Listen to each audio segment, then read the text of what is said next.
오늘 우리들에게 주신 하나님 말씀은 사도행전 22장 1절에서 16절 말씀입니다. 부형들아, 내가 지금 여러분 앞에서 변명하는 말을 들으라. 그들이 그가 히브리 말로 말함을 듣고 더욱 조용한지라. 이어 이르되, 나는 유대인으로 길리기아 다소에서 났고 이성에서 자라 가말리엘의 문화에서 우리 조상들이 율법의 엄한 교육을 받았고 오늘 너희 모든 사람처럼 하나님께 대하여 열심히 있는 자라. 내가 이들을 박해하여 사람을 죽이기까지 하고 남녀를 결박하여 옥에 넘겼노니 이에 대제사장과 모든 장로들이 내 증인이라.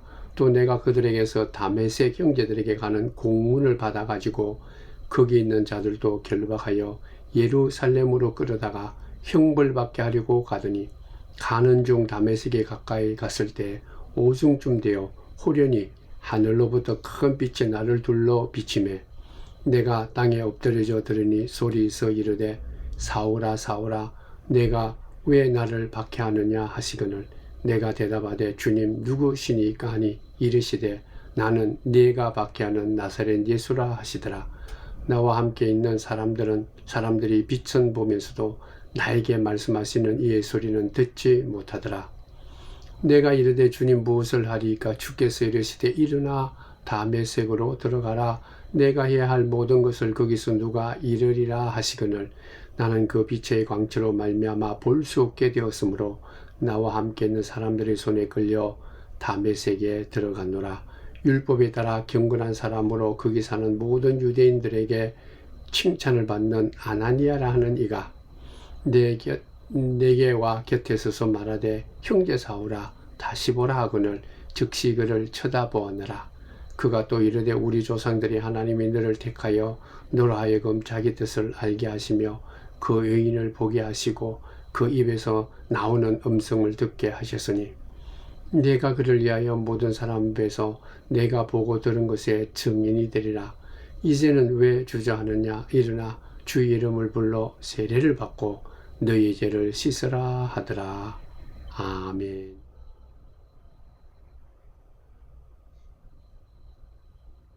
사랑하는 성도 여러분, 우리가 예수를 믿는다면요, 우리의 말로, 내 입술로 분명히 예수님에 대한 신앙의 고백이 있어야 됩니다. 그걸 다른 말로 얘기해 보면 신앙의 간증이다 말할 수 있습니다. 그러니까 믿는 것하고 고백하는 것은 함께 가는 것입니다. 특별히 우리가 간증이다라고 말하면 굉장히 두려워하죠. 그리고 특별하게 생각합니다. 왜냐하면 지금까지 우리가 들었던 이 간증의 내용들이 대체로 어떤 사람들이 죽었다가 살아났다든지 심각한 질병에 있다가 거기서 이 쾌유함을 받았다든지 또 아니면 다 망하게 되었는데 하나님께서 지켜주시고 인도해 주셔서 정말 더 큰 부자가 되었다든지 이런 얘기만이 많이 들었기 때문입니다. 그러다 보니까 나는 저런 사람들과 같은 그런 이 간증거리가 없다. 그리고 나는 그저 하루하루 믿는 건데 간증 못하겠다. 성도 여러분, 간증이라는 것은요, 특별한 시간과 특별한 사건이 있을 때 하는 것이지만 전체적으로 볼 때 간증은 특별한 사건이 있을 때만 하는 것은 결코 아니라는 사실을 기억하시기 바랍니다. 이같이 매주일마다 또 아니면 이 3일 기도의 시간마다 또 새벽 시간마다 시간마다 나와서 하나님을 만나는 것, 그래서 예배드리고 기도하고 찬성하는 것, 이게 바로 간증이다. 그게 신앙 고백이다. 그건 결코 틀린 말이 아닌 것입니다. 그러므로 여러분들 기억하셔야 됩니다.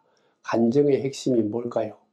먼저 간증의 핵심은 내가 예수 그리스도를 알기 전에 과거의 내 모습을 하나하나 먼저 얘기하는 것에부터 이 간증은 시작되는 것입니다. 내가 예수님을 알지 못했을 때는 내 인생의 주인인 내 자신이든지 물질이라든지 인간의 어떤 자랑거리다. 그런 거죠. 내가 얼마나 잘났는지 또 내가 얼마나 돈을 많이 벌었는지 내가 이 세상에서 얼마나 멋진 인생이 되는 것이 내 삶의 목적이다. 내가 잘 먹고 잘 살고 이름 되고 성공하는 것이 내 삶의 목적이다. 예수를 만나기 전에 과거의 삶의 목적이죠. 그것 때문에 나는 많이 아파하기도 하고 힘들어하기도 하고 노력하기도 하고 힘썼지만 그냥 그렇더라. 그때 내 마음은 참 아프고 힘들었다. 있는 그 모습을 내가 경험하는 것을 먼저 얘기하는 것이 간증의 시작입니다. 그러고 나서 두 번째 하는 것은 그런 가운데 내가 어떻게 예수를 만났는지, 어느 순간에 예수를 만났는지를 말하면 되는 것입니다. 특별히 성경을 보다가 예수를 만났는지, 기도하다가 예수를 만났는지, 아니면 친구 때문에 예수를 만났는지, 아니면 내가 어떤 사건, 실제적으로 살아가는 삶의 일터에서 만났는지, 뭐 어떻게 하다가 만났는지, 그 예수를 만남에 대해서 얘기하는 것이죠. 특별히 우리가 주일마다, 그리고 또 하나님 앞에 나오는 시간마다 말씀을 들을 때 예수님을 만났다. 내 마음속에 뭔가 큰 감동이, 그 은혜가 있구나. 그래서 하나님은 살아계시는 분이구나. 나의 구주구나. 뭐 그것을 깨달았다면 그 깨달음을 얘기하는 것입니다. 사람마다 다 경우가 다르겠죠. 사람들이 살아가는 삶의 모습이 다 다르기 때문입니다. 어떤 사람은 어렸을 때부터 부모로부터 받은 그 신앙이, 그 신앙으로 인해서 예수를 만난 사람도 있을 거예요. 어쨌든 두 번째는 내가 어떤 순간에 어떻게 예수를 만나게 되었는지를 우리가 얘기하는 것이 간증이다라는 것이죠. 더 쉽게 얘기해 보면 하나님께서 예수 그리스도를 나에게 직접 언제 보내주셨는지, 예수 그리스도의 그 말씀이, 예수 그리스도의 그 은혜가 정말 내 속에 부딪혀서, 아, 하나님이 나에게 이 같은 은혜를 주셨구나, 사랑을 주셨구나. 예수님이 나를 위해서 이 같은 그런 깊은 그런 어떤 이 고통을 당하면서까지 나에게 사랑을 주셨구나, 은혜를 베풀어 주셨구나. 그것을 깨닫는 것이 바로 간증의 두 번째 내용입니다. 그 다음에 세 번째는 무엇인가 하면, 이같이 내가 예수를 만나고 예수 안에서 진정으로 하나님이 살아계심을, 예수를 통해서 내 죄가 사해지심을, 이제는 내 삶의 주인이 예수님이시구나. 그것을 우리가 깨닫고 난 뒤에 세 번째 하는 것은 무엇인가 하면, 이같이 예수 그리스도를 믿고 날마다 예수 이름으로 하나님 앞에 나가게 되었는데, 하나님께서 내가 이때부터 이제 예수를 믿고 난 뒤에 어떠한 삶을 살아야 되는지, 나에게 어떤 사명을 주셨는지, 그리고 또 내가 그 일을 살게 되니까 그 삶대로 그대로 순종하며 살아가니까 얼마나 기쁜지, 얼마나 감사한지, 그리고 또 내가 어떠한 삶의 목표를 갖고 살아가야 되는지, 그걸 얘기하는 것이 간증이다, 그런 얘기죠. 사도행전에 보면 바울은 이같이 예수님을 만났던 것, 그리고 만나고 난 뒤에 어떠한 이 사명을 받았는지, 뭐 이러한 간증을 세 번씩이나 하고 있는 것을 볼 수 있습니다. 9장에도 나오고요, 오늘 본문 22장에도 나오고, 그리고 26장에도 나옵니다. 이것은 바로 무엇인가 하면 사도 바울의 믿음의 삶 속에서 이 신앙의 간증, 이 신앙의 고백이 매우 중요하다. 세 번씩이나 얘기한 거죠. 그래서 다시 한 번 더 바울의 이러한 간증을 통해서 우리의 믿음도 한번 살펴보면서 우리들도 예수 안에서 사도 바울과 같은 신앙을 고백하고 신앙을 어디서든 무엇이든 항상 준비되어서 간증하는 저와 여러분이 되기를 주의 이름으로 부탁을 드립니다.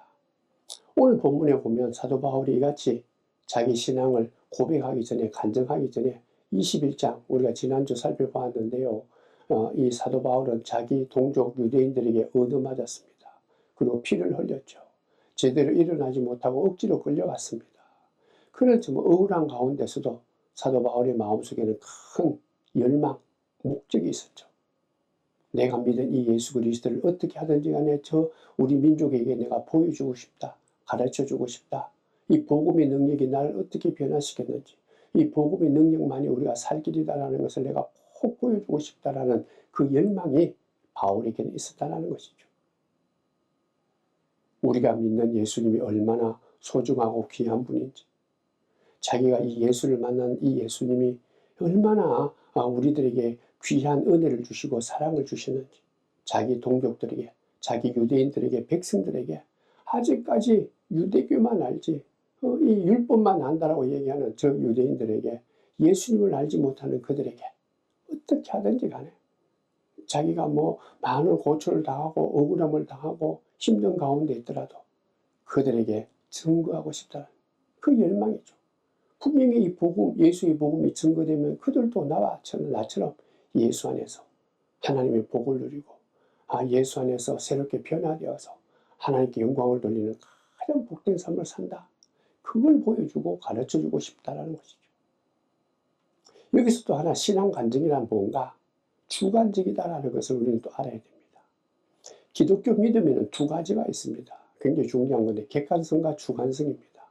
신앙의 객관성이 뭘까요? 2000년 전에 예수님이 오셨다는 거. 인간의 몸을 입고 어디에? 베들레헴 땅에, 유대 땅에, 이 팔레스타인 땅에 오셨다는 거. 그래서 직접 오셔서 이 땅에서 34년 동안 사시면서 어떤 사람을 만나셨는지, 그리고 또 어떤 일을 하셨는지, 또 무슨 말씀을 하셨는지, 그 객관적인 모든 예수 그리스도가 이 땅에 살았던 역사적인 그 현장과 그의 삶을 우리는 그것을 믿는 거죠. 역사적인 예수님, 인간의 몸을 입고 하나님이시지만 인간의 몸을 입고 2000년 전에 이 땅에 오신 그 예수님의 그 모든 역사적인 현장을 우리는 그대로 받아들이고 믿는 것이 바로 신앙의 객관적입니다.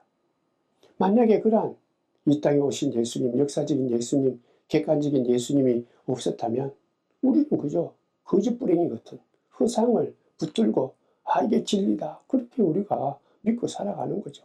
그 기독교는 참된 종교가 아닙니다. 진실한 종교가 안 된다는 것이죠. 그렇기 때문에 예수님께서 2000년 전에 이 땅에 오셨다는 역사적인 것, 그 역사적으로 사셨던 삶, 역사적인 삶에 대한 그 모든 사실, 이게 굉장히 중요하죠. 그러니까 우리가 복음서를 열심히 부지런히 읽고 그리고 마음속에 새기고 그 복음서에 나타난 그 뜻을 다른 이 신약 성경을 통해서 우리는 배우고 익히고 깨달아야 돼요. 그리고 예수님께서 이 땅에 오시기 전에 구약을 통해서 무슨 말씀을 하시는지, 하나님께서 유대인들을 통해서 무슨 예언이 말씀을 하시는지 우리가 배우고 익혀야 돼요. 그게 다 역사적인 것이다라는 거예요. 역사적인 사실을 누구보다도 더 많이 기억하고 마음속에 깨닫고 마음속에 이 기억하는 것, 그걸 자꾸 붙잡고 하는 것이 믿음의 처음 시작이에요. 객관적이다. 누구나가 다. 이거는 전설이나 누가 지어낸 인간이 만들어낸 소설이 아니다. 그리고 또 하나 놀라운 것은요, 이 같은 신앙에는 객관성만 있다면 우리의 믿음은 굉장히 메마르다라는 것이죠. 지성은 있고 머릿속에 들은 것은 많고 교리도 있고 신조도 있고 또 교회 전통으로 받은 그런 신앙의 여러 가지 어떤 이 규정들이 많이 있는데 이것만 잡고 있으면요, 객관적인 사실만 머릿속에 기억하면 이 마음이 뜨겁지 않습니다. 가슴이 따르지 않는 것이죠. 가슴이 설레지 않습니다. 내 가슴 속에 역사하시는 예수 안에 있는 이 역동적인 살아 움직이는 이 성령의 충만함, 예수 안에 있는 삶이 얼마나 정말 이 무엇으로도 감당할 수 없는 이 기쁨이 있고 평안이 있고 살맛이 있다라는 거예요. 정말 행복하다. 이걸 우리가 이 객관성만 가지고는 경험하지 못한다는 것이죠. 그렇기 때문에 이 객관적인 예수님의 이 역사적인 사실을 우리가 잘 깨닫고 배우는 것 동시에 또 하나 필요한 것은 이것이 내 것이 되는 이 신앙을 경험하는 것입니다. 체험하는 것. 이게 또한 이 중요한 것이죠. 굉장히 주관적입니다. 사람들마다 다 다르다는 거예요. 그러니까 객관적인 사실에다가 그 객관적인 사실이 나의 것이 되기 위한 주관적인 이러한 경험과 체험이 있을 때 우리는 그때 바로 바른 믿음, 살아있는 믿음, 하나님을 기쁘시게 하는 믿음, 세상의 그 어떤 것들도 능히 이겨나갈 수 있는 능력 있는 믿음의 사람이 된다는 것이죠. 지금 사순절 기간인데요. 이 사순절 기간에 대체로 교회에서 많이 강조하는 것이 기도 아닙니까? 기도하자. 새벽도 깨워보고.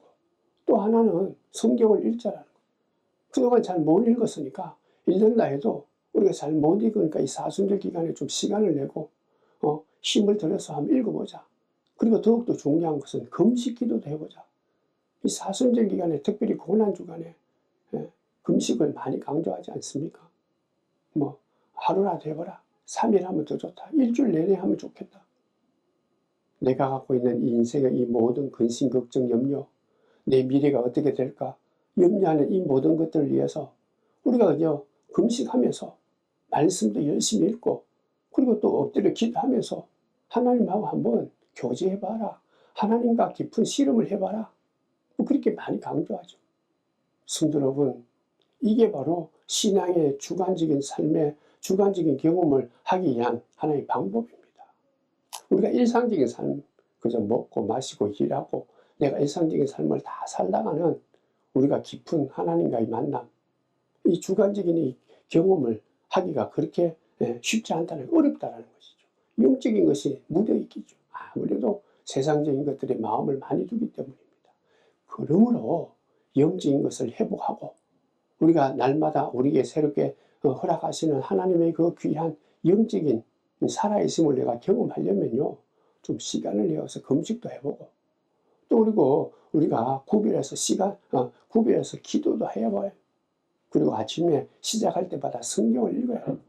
이같이 기도도 하고 성경을 읽고 하나님께 가까이 갈 때 우리는 주관적인 경험을 할 기회를 많이 얻는다. 요새는 정말 성경을 많이 통독하죠. 중요합니다. 우리 신앙의 기초가 말씀인데 우리가 성경 안 보고 그죠? 우리가 그냥 내 뜻대로 할 때가 많은 거죠. 그럴 때마다 성경에 가까이 가야 되는데, 근데 이 성경 통독에 대해서 우리가 강조하지만은 또 사람들이 또 그렇게 얘기합니다. 그저 읽는다고 뭐 되나? 내가 읽어도 잘 모르겠더라. 기억도 안 나더라. 여러분들, 그 말은 바로 우리들에게 게임하는 사탄의 소리와 같은 거예요. 읽어봐야 뭐 그렇더라. 모르는 게 투성이고 이해도 안 되고 마음의 위로도 크게 마음에 와닿지도 않는다.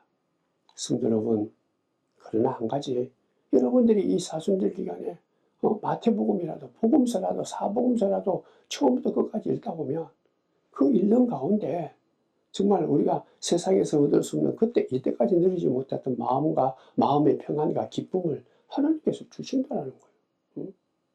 통독 한번 해보시기 바랍니다. 성도 여러분, 요새 이 우리나라에 크게 이 핫한 게 하나 있죠. 젊은이들이 특별히 한두 사람이 아니라 여러 명이 모여서 이 달리기 하는 거예요. 마라톤 하는 거죠. 그래서 42.195를 다 뛰어서 중요한 게 아니라 뭐 5km를 뛰든 10km를 뛰든 함께 모여서 함께 올려서 사진도 찍고 기뻐하고 그리고 또 즐거움을 나누는 것이죠. 함께 하는 거예요. 그 분명히 하다 보면 이것저것 핑계거리도 있고 힘들게 수도 있지만 그래도 함께 함으로 5km를 달리고 10km를 달리고 20km를 달리고 42.1km를 달리다 보면 이건 해본 사람만이 느끼는 그 기쁨이 있는 거예요. 성도 여러분, 우리가 신앙적으로 객관적인 사실이 내 것이 되는 이 주관적인 내 신앙 고백이 되려면요, 우리가 해봐야 돼요. 직접 시간을 내어서. 혼자 하기 힘들면 이 통독하는 시간에 오시면 되죠. 우리 교회도 작년부터 계속적으로 이 성경을 통독하고 있습니다. 신약은 다 읽었죠. 지금 구약 10편까지 읽고 있습니다. 여러분들 함께 보시기 바랍니다. 귀한 시간이 될 줄 믿고 우리 자신이 우리 교회가 새롭게 부흥되는 계기가 될 줄 믿습니다.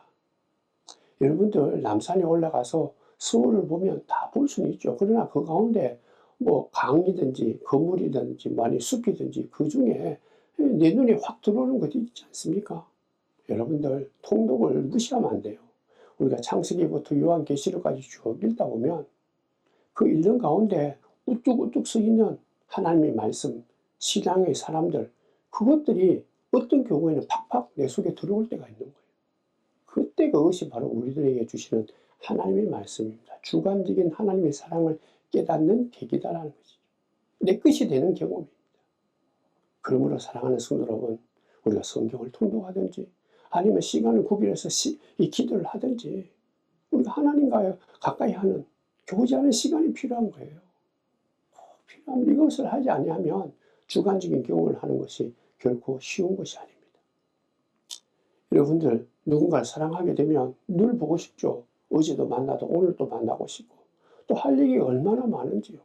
오늘은 이 남산에 갔다가 호수공원에 갔다가 또 어떤 데는 한강도 가고 어떤 데는 또 시내 강화문도 가고 또 아니면 멀리 파주도 가고 양평도 가요. 그러면서 뭐 시간도 내고 장소도 여러 군데 다니면서 그 사랑하는 사람과 깊은 교제를 하고 사귀지 않습니까? 사귀다 보면 내가 저를 얼마나 아끼고 신뢰하고 사랑하는가를 서로 경험하는 것입니다. 여러분들 똑같은 거예요. 예수를 믿습니까? 예수를 사랑하십니까? 하나님의 자녀된 것을 확신하십니까? 그렇다면은 우리가 예수님과 깊은 교제의 시간이 필요한 거예요. 기도도 하고 찬송도 하고 말씀도 읽고 통독도 하고 또 아니면 시간 내어서 한 장 한 장 읽는 것도 중요한 거죠. 이러한 삶의 변화, 삶의 이 교제가 있을 때 우리의 믿음이 내 것이 되고 하나님의 살아계심을 경험하는 신앙의 이 체험, 주관적인 체험을 하는 거예요. 하나님과 사귐이 없으면은 하나님께서 우리에게 찾아오는 걸 우리가 깨닫지 못하죠. 지금도 하나님께서 우리를 찾아오셨는데 이 내 마음의 문을 열고 사귀어야 하나님이 들어오시고, 아, 하나님이 나와 함께 하는구나. 아, 하나님이 나의 하나님이구나. 성령이 나를 얼마나 사랑하는구나. 나를 지켜주시는구나. 알게 되는 거예요. 성도 여러분, 하나님과의 사귐의 시간이 꼭 필요한 것입니다.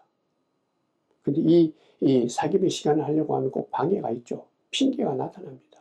뭐 시간도 없고, 그리고 또 뭐 장소도 없고, 바쁘다는. 그러나 사랑하는 성도 여러분, 우리는 정말 우리의 살 길은 말씀을 주일마다 객관적인 사실을 배우는 것뿐만 아니라 그 객관적인 사실이 내 것이 되도록 우리는 분명히 시간을 내고 장소를 구별해서 사귀는 시간이 꼭 필요하다. 그렇지 않으면 우리 믿음은 성숙하지도 못하고 열매를 맺지도 못하고 내 마음속에 주님이 주시는 그 따뜻함과 사랑과 온유함과 겸손이 없고 하나님의 살아계심을 우리가 의심하게 되고, 의심하니까 평안이 없고 기쁨이 없고 이 땅에 예수 믿는 삶이 그저 그렇다라는 것이죠. 여러분들 어떻게 하든지 간에 여러분들 자신만이 우리에게 가르치신 그 객관적인 이 믿음의 사실을 주관적으로 경험하는 시간이 될 때 예수 믿는 기쁨이 있는 거예요. 즐거움이 있습니다. 아, 예수 믿는 맛이 이거구나. 감사하게 되는 것이죠.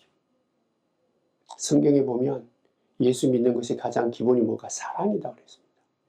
근데 이 사랑은 뭐 객관적인 예수님이 우리를 사랑했다, 십자가를 지셨다 그런 사랑도 있지만은 이 자기 자신만이 예수님과의 은밀한 사랑, 두 사람만이 하는 비밀적인 사랑이 있는 거예요.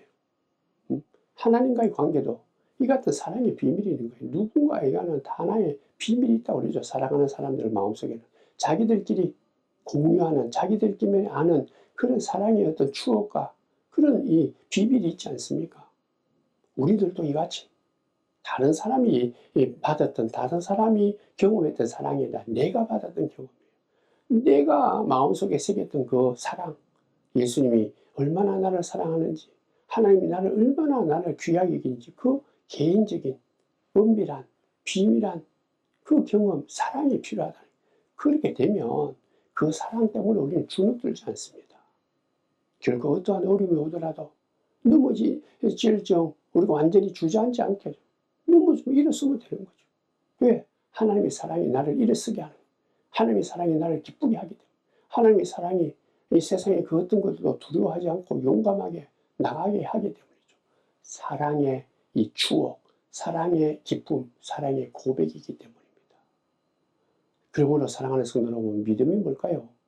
이 신앙적으로 복음서를 많이 알고 깨닫는 신조도 내 마음속에 새기는 것도 중요하지만은 그 성경 속에 나오는 그 모든 말씀이 이게 그저 책에 있는 글이 아니라 살아있는 거구나. 성령의 역사를 통해서 나와 함께하는 거구나. 아브라함에게 했던 하나님, 바울에게 했던 하나님, 베드로와 함께 했던 하나님, 그 하나님, 나의 하나님이구나. 나에게도 이렇게 하는구나. 그것을 매일매일 경험하고 체험하는 것이 바로 믿음 생활인 거예요. 오늘 본문에도 보면 사도 바울이 그러한 신앙 고백을 그 유대인들에게, 많은 동족 유대인들에게 증거하는 것을 보고 있습니다. 그게 간증이죠. 그 히브리 말로, 아람 말로 했다고 합니다. 그 당시 자기 민족 모든 유대인들이 다 알아들을 수 있도록 자기를 때리고 죽이려고 하는 유대인들을 향해서 형제들아, 구형이다 그렇게 부르죠. 바울은 자기 종족들을 결코 없이 여기지 않았습니다. 형제들이다, 구형, 아버지와 같은 불이다. 당신들은 나에게 귀한 사람이다 그런 얘기죠. 그렇게 자기 자신을 소개하면서 그가 얘기합니다. 예수를 만나기 전에 과거의 바울의 모습을 먼저 얘기하죠. 그게 3절 4절입니다. 나는 유대인으로 길리기아 다수에서 났고 이성에서 자라 가말리엘의 문화에서 우리 조상들의 율법의 엄한 교훈을 받았고 오늘 너희 모든 사람처럼 하나님께 대하여 열심히 있는 자라. 내가 이 돌을 박해하여 사람을 죽이기까지 하고 남녀를 결박하여 옥에 넘겼다. 예수를 만나기 전에 그 삶을, 아주 과거의 삶을 압축한 것이죠. 자기가 어디 출신인지, 자기가 어느 만큼 교육을 받았는지, 그리고 또 하나님을 섬기기 위해서 어떠한 일을 했는지, 하나님을 섬긴다 하면서도 오히려 예수 믿는 사람들을 박해하고 핍박하고 죽이기까지 했다. 감옥에 넘기게 했다. 그걸 얘기하는 거죠. 그게 감정이다. 과거입니다. 예수를 믿지 못하고 예수를 알지 못할 때죠. 자기 나름대로 하나님을 열심히 믿는다 했지만 잘못된 믿음이죠. 율법을 내가 지킨다 했지만 율법의 본질을 모르고 잘못된 이 율법을 지키는 거예요. 그게 첫 번째 바울이 얘기했던 간증입니다. 그게 고백이에요.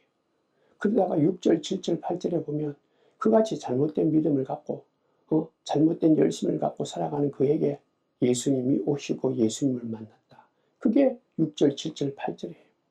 가는 중 다메섹에 가까이 갔을 때 오순쯤 되어 호련히 하늘로부터 큰 빛이 나를 둘러 비치매 내가 땅에 엎드려져 들으니 소리에서 이르되 사오라 사오라 네가 왜 나를 박해하느냐 하시거늘 내가 대답하되 주님 누구시니까 하니 이르시되 나는 네가 박해하는 나사렛 예수라 하시더라.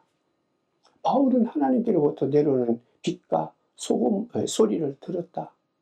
근데 옆에 있는 사람들은 빛은 느꼈지만 소리는 못 들었다고 그랬어요. 그러니까 이 신앙이라는 것은, 간증이라는 것은 주관적입니다. 자기만 하나님의 소리를 들었던 경험이죠. 체험적입니다. 이 하나님의 소리를 들음으로 이 바울은 예수님과 은밀한 사랑을 공유하고 사랑을 경험하는 그런 놀라운 은혜를 입었다는 것이죠. 이게 바울에게는 너무나 소중했다. 큰 빛이 그를 둘러 비치는 것도 보게 되고 그 순간에 그는 엎드려지게 되고 그러면서 엎드려진 그에게 사오라 사오라 두 번씩이나 하나님이 들려주시는 음성을 들었다는, 두 번 들렸다는 것은 하나님께서 바울에 대한 관심이 크다라는 거죠. 하나님의 관심의 대상이 되었다. 그러면서 두 번 부르면서 바울에게 질문하죠. 너 왜 나를 핍박하느냐? 너 무엇 때문에 나를 이렇게 힘들게 하고 괴롭히느냐? 바울은요, 처음에는 그 뜻을 몰랐어요. 자기가 분명히 하나님의 뜻을 행하는 줄 알았어요. 예수 믿는 사람은 분명히 죽어야 된다. 핍박받아야 된다. 그렇게 생각했는데 너는 왜 예수를 핍박하느냐? 그러니까 이게 뭔가 큰 혼돈이 온 거죠. 그래서 사울이 8절에 보면 이렇게 묻습니다. 그래서 당신은 누구냐고. 내가 언제 당신을 핍박했느냐. 그런 얘기죠. 그때 예수님께서 말합니다. 나는 내가 박해하는 나사렛 예수다. 성도 여러분, 하나님을 핍박하는 것이 바로 하나님의 사람을 핍박하는 것이 하나님을 핍박하는 거예요. 하나님의 일을 잘못 행하는 것이 하나님께 잘못하는 거다라는 것이죠. 그러니까 믿음의 사람은요, 예수님과 함께 하는 것입니다. 예수님의 일을 우리가 같이 함께 연대하는 것입니다. 아주 중요한 거예요. 예수의 모든 삶을 내가 그대로 행하는 것이 바로 믿음이다라는. 그래서 예수님께서 말했지 않습니까? 고통받는 자에게 찾아가서 너가 하는 이 모든 일이 바로 나에게 하는 일이다. 그러니까 내가 너와 늘 함께 한다. 우리는 굉장히 이 충격을 받고 이 말씀을 들어야 돼요. 우리가 말하는 거, 행동하는 거, 그 모든 것들이 예수님과 함께 하는 거, 예수님이 보고 계신다는 거. 마태복음 10장 40절에 보면 너희를 영접하는 자는 나를 영접하는 것이요. 나를 영접하는 자는 나를 보내신 이를 영접하는 것이다. 그리고 나아가서 너희를 핍박하는 자는 나를 핍박하는 것이다. 너희를 거역하는 자는 나를 거역하는 것이다. 이 말은 너희들이 말과 행동에 책임을 져야 된다. 책임을 져야 된다. 우리가 칭찬을 받을지 꾸중받을지는 우리가 어떻게 살아가고 어떻게 행동하느냐에 따라 꾸중도 받을 수 있고 칭찬도 받는다는 것이죠. 오늘 본문 9절 말씀 볼까요? 나와 함께 있는 사람들이 빛은 보면서도 나에게 말씀하시는 이 소리는 듣지 못하더라. 다시 한 번 더 바울에게 일어난 이 주관적인 사건은 은밀한 사건이다. 그때 사도 바울이 세 번째 깨달은 것이 있는데요. 10절 말씀입니다. 내가 이르되 주님 무엇을 하리까? 주께서 이르시되 일어나 다메섹으로 들어가라. 네가 해야 할 모든 것을 거기서 누가 이르리라 하시거든. 은밀하게 예수를 만났습니다. 주의 음성을 들었죠. 예수를 핍박하는 것이 바로 하나님을 핍박하는 것이다. 자기 믿음이 잘못된 것을 그가 알게 되었죠. 예수님을 영접했습니다. 바로 알게 되었죠. 그러고 나니까 하나님께서 세 번째 그에게 주시기를 이제는 예수를 바로 만나고 예수의 참된 뜻을 알게 되었으니까 하나님의 뜻을 알게 되었으니까 너는 이제 이렇게 살아라. 너 인생이 이제는 예수다. 네가 그렇게 미워하고 핍박했던 예수가 너 인생의 주인이고 너의 삶의 진리고 생명이고 너가 그 예수와 함께 같이 살아야 되고 예수의 삶을 본받아야 된다.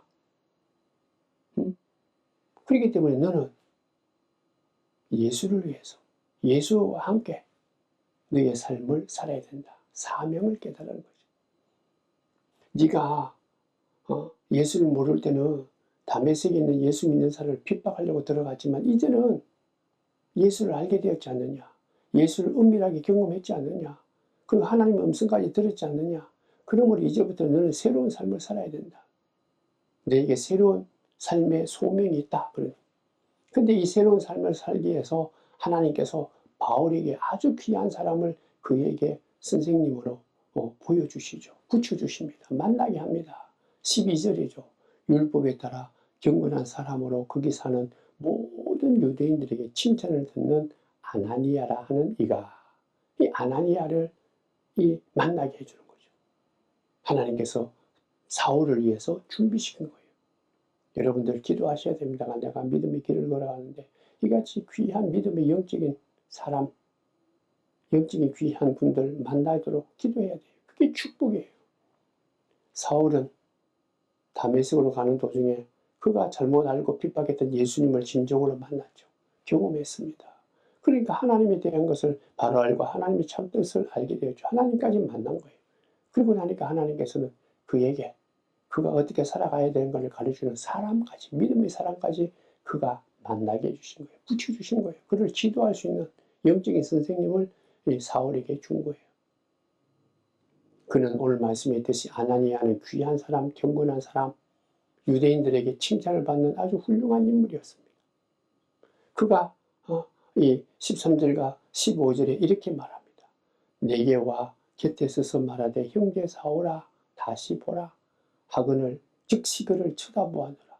그가 또 이르시되 우리 조상들의 하나님이 너를 택하여 너로 하여금 자기 뜻을 알게 하시며 그 의인을 보게 하시고 그 입에서 나오는 음성을 듣게 하셨으니 내가 그를 위하여 모든 사람 앞에서 네가 보고 들은 것의 증인이 되리라. 아주 대단한 말씀입니다. 하나님께서 바울을 선택했다는 거죠. 그래서 너를 하나님의 뜻을 예수를 바로 알게 했다. 그래서 그 바로 알았던 그 예수의 그 참된 하나님의 뜻을 복음을 이제는 네가 깨달았으니까 네가 그렇게 사랑하는 사람 그리고 모든 세상 사람들에게 네가 듣고 배우고 깨달았던 업이란 하나님이 너에게 주신 그 사랑을 그 기쁨을 그 평안을 그 진리를 온 세상 사람들에게 증인이 되라. 사명이죠. 바울은 이 말씀을 평생 동안 가슴에 품으면서 그가 죽기까지 이 말씀을 지키기 위해서 달려갈 길을 잘 달려갔던 하나님께 쓰임받았던 믿음의 사람이 된 것입니다. 성도 여러분, 우리에게는요 예수의 크신 사랑으로 우리가 하나님의 자녀되는 놀라운 복을 받았어요. 그렇다면 나에게 이같이 예수를 보내주시고 하나님의 사랑과 복음을 깨닫게 해주신 그 하나님 앞에 신앙 고백, 신앙 간증이 우리에게 필요한 거예요. 그 간증은 바로 하나님이 나를 사랑해 주셨다는 말씀이죠. 근데 그 하나님의 사랑을 내가 만나기 전에 어떠한 삶을 살았는지 먼저 얘기하고 그리고 그 하나님의 사랑을 내가 여러 가지 불편하고 힘들고 어려운 가운데 있었지만 그러나 내가 하나님 앞에 예배드리고 말씀을 읽고 기도하는 가운데 또 우리가 전도지를 들고 전도하는 가운데 또 하나님께서 허락하신 그런 시간과 물질을 들여서 봉사하고 헌신하는 가운데 내가 하나님과 교제하는 시간을 가지니까 하나님께서 나를 만나주셨다. 내가 예수를 만나기 전에는 몰랐을 때는 정말 내 뜻대로 살았지만 그러나 내가 작은 믿음이지만 이러한 믿음을 갖고 내가 하나님과 깊은 교제를 하고 꾸준하게 교제하다 보니까 바울이 만났던 그 하나님의 은밀한 사랑 나만을 위한 하나님의 그 놀라운 은혜와 평강을, 하나님의 그 은총을 내가 깨닫게 되었다. 그게 간증이죠. 그래서 이제부터 나는 오직 예수를 위해서, 오직 믿음으로 하나님을 기쁘시게 하면서, 내게 주신 이 모든 은혜는, 내게 주신 은혜는 하나님께서 주신 것이다. 나의 나 된 것은 하나님의 은혜다. 그렇게 고백하면서 예수 안에서 누리는 이 기쁨을, 예수 안에서 주시는 이 놀라운 축복을 우리가 꼭 신앙적으로 경험하고 체험해서 기쁨 가운데, 감사한 가운데 이 땅에 빛과 소금으로서 정말 이 땅에 많은 갈등이 있는 곳에 하나가 되게 하기 위해서, 그리고 이 땅에 진정한 진리를 증거하는 살아있는 믿음의 사람들, 하나님을 기쁘시게 하는, 하나님의 이 복음을 증거하는 정인된 삶을 살아가는 성도들 다 되시기를 주님의 이름으로 축원드립니다. 기도하겠습니다. 하나님 고맙습니다. 말씀을 마음속에 새기면서 우리들도 사도 바울처럼 우리에게 주신 하나님의 그 사랑, 하나님의 은혜, 그것을 우리가 간증할 수 있도록 복을 도하여 주옵소서. 예수 만나기 전과 예수를 만난 후에 그 삶을 우리가 마음속에 깊이 한번 새겨보면서 날마다 기도하고 말씀 가운데 주님과 교제하면서 주시는 그 은혜 가운데 기쁨을 갖고, 그저 먹고 마시고 내 삶을 위한 것이 아니라 내 자신을 이름내기 위한 삶이 아니라 나의 나 된 것을 지켜주시고 나에게 참된 길을 주신, 진리의 길로, 생명의 길로 인도하신 그 예수님을 위해서, 예수님과 함께 하나님 나라를 위해서 우리가 선포하고 증거하며 살아가는 복된 믿음의 사람들 다 되도록 은혜 베풀어 주옵소서. 예수님의 이름으로 기도드리옵나이다. 아멘.